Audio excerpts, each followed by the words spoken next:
Good day everyone, welcome back to my channel. Today we'll be learning how to thread needle hack. Okay, so let's begin. The two items needed are just thread and your needle.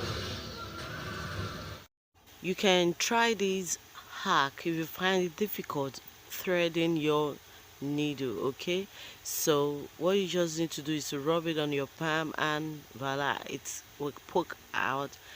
And it's so easy. In a jiffy you are done, and then the next thing is to knot it. So I hope you enjoyed this video. Thanks for stopping by. Do like, share, comment, and please subscribe to my channel. If you are new to my channel, it's nice meeting you. Thank you so much for stopping by. So have a great day. Thank you and bye bye.